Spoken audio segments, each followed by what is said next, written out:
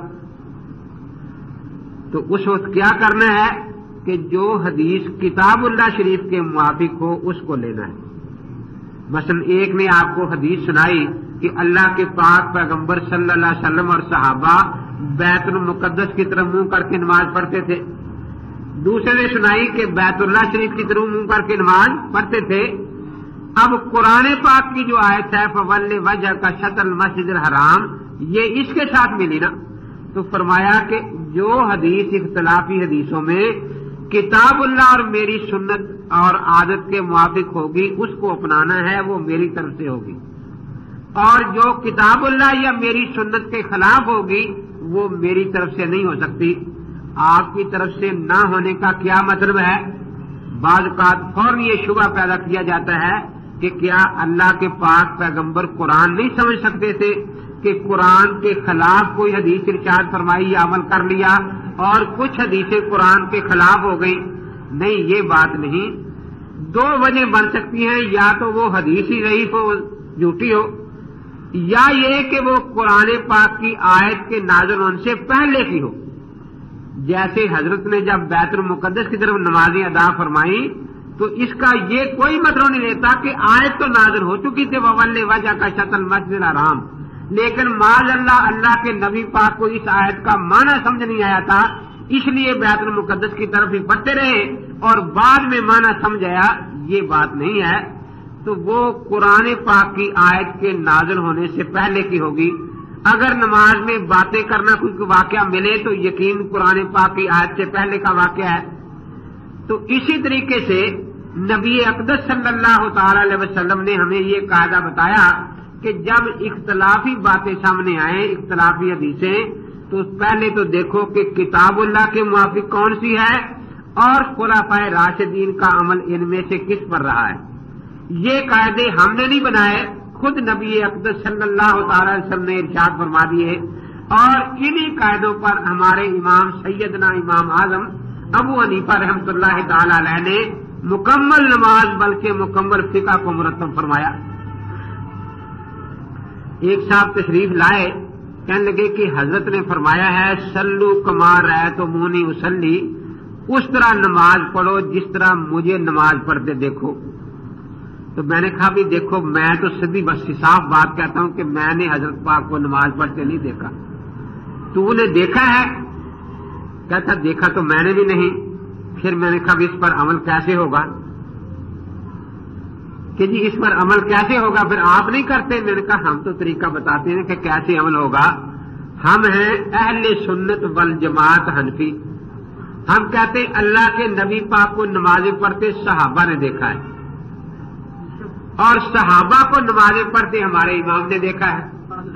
سیدنا امام اعظم ابو حنیفہ رحمۃ اللہ تعالی علیہ نے، اور اسی نماز کو کتابوں میں جمع کرا دیا.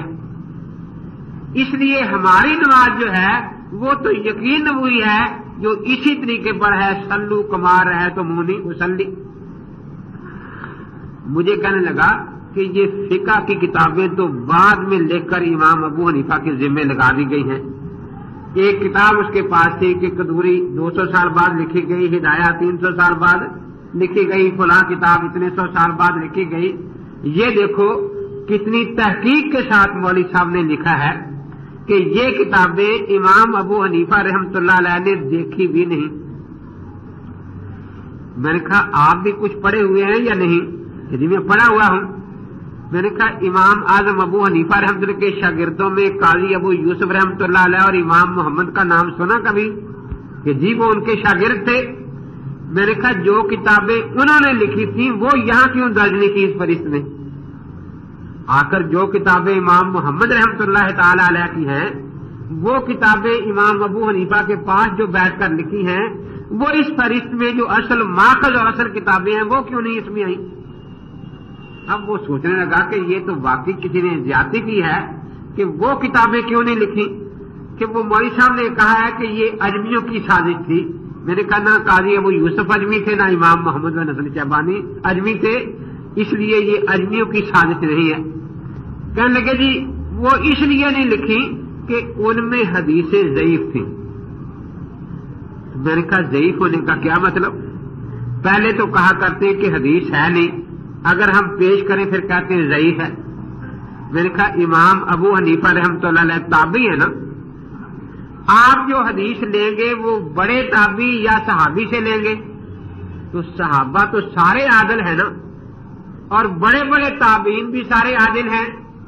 امام ابو حنیفہ رحمۃ اللہ علیہ کو زیادہ سندیں اکٹھا کرنے کا شوق نہیں تھا کہ ضرور 100 آدمیوں سے سننی ہے جا کر روایت، پھر بیٹھنا ہے کہ ان میں اتنے جھوٹے ہیں، اتنوں کا حافظہ خراب ہے، اتنوں کی یہ بات ہے۔ وہ اتنے فقہا سے لیتے تھے، بڑے علماء سے، کہ جن سے ایک یقین ہو جاتا۔ تو میں نے کہا عجیب بات ہے کہ خیال قرون کے امام کو جو حدیث ملی وہ تو ضعیف ملی، جس زمانے کو اللہ کے نبی نے خیال قرون فرمایا ہے، اور خیال قرون کے بعد جو کتابیں لکھی گئی وہ زیادہ صحیح ہو گئی۔ تو اس کا مطلب ہے کہ خیال قرون تو خیال قرون نہ رہا کہ وہاں صحیح حدیثیں کسی کو ملی نہیں، اتنے بڑے امام کو۔ میں نے کہا یہ تو اس قسم کی باتیں اگر آپ کریں گے تو منکرین حدیث کو فائدہ ہوگا۔ ایک مجھے کہنے لگا جی امام ابو حنیفہ رحمۃ اللہ علیہ کو تو 3 حدیثیں آتی تھیں۔ میں نے کہا پھر تو منکرین حدیث سچے ہیں کہ پتہ نہیں یہ بعد میں کتنی حدیثیں کہاں سے آ گئی ہیں، کیونکہ امام ابو حنیفہ رحمۃ اللہ علیہ نے دونوں زمانے پائے ہیں، اموی دور بھی عباسی دور بھی۔ اموی دور کی بھی پوری کوشش رہی ہے حکومت کی کہ امام ابو حنیفہ کو وزیر قانون بنا دیا جائے، قاضی القضاء بنا دیا جائے۔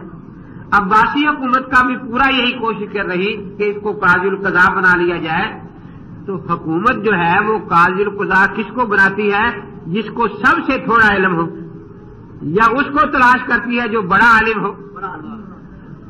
اگر کسی اور کو 4 حدیثیں آتی ہوتی تو حکومت اس کے پیچھا کرتی کہ بھئی آپ قاضی القضاء اور وزیر قانون بنے۔ ابو حنیفہ کو تو 3 آتی ہے، آپ کو 4 آتی ہے۔ لیکن دونوں حکومتیں اس پر بضد رہیں کہ امام صاحب یہ عہدہ قبول فرمائیں، لیکن امام ابو حنیفہ رحمۃ اللہ تعالی علیہ نے یہ عہدہ قبول نہیں فرمایا۔ تو جلدی سے کہنے لگا مطلب تو بس اور اعتراض ہوتا ہے نا کہ پھر ابو یوسف نے کیوں قبول کر لیا جب ان کے استاد نے قبول نہیں کیا تھا؟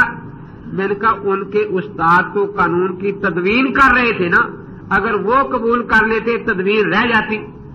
اب چونکہ اس استاد تدوین کر گئے، اب قانون کو چلانا ضروری تھا، تو شاگرد نے قبول کر لیا تاکہ اس قانون کو نافذ بھی کر لیا جائے اور چلا کر تجربہ بھی کر لیا جائے۔ تو اس میں استاد کی مخالفت نہیں ہوئی۔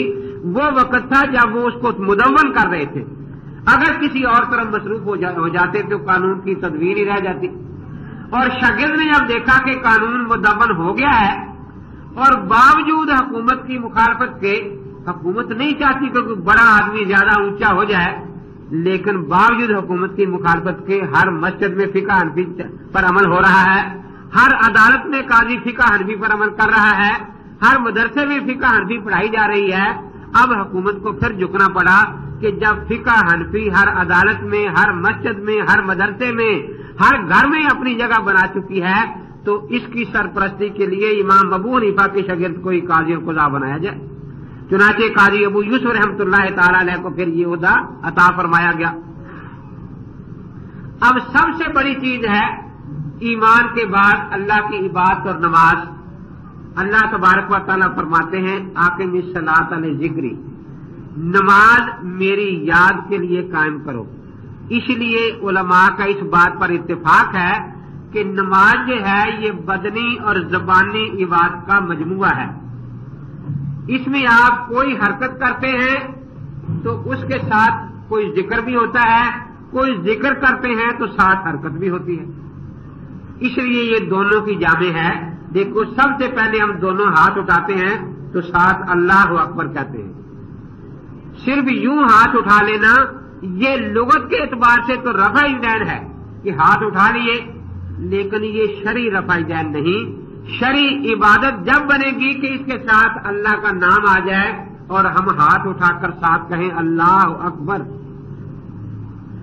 تو جو بغیر تکبیر کے رفع یدین ہے وہ لغوی رفع یدین ہے، اور جو تکبیر کے ساتھ رفع یدین ہے یہ شرعی رفع یدین ہے۔ الحمدللہ ہم شرعی رفع یدین کرتے ہیں، تکبیر تحریمہ میں کرتے ہیں تو اللہ اکبر ساتھ کہتے ہیں یا نہیں کہتے؟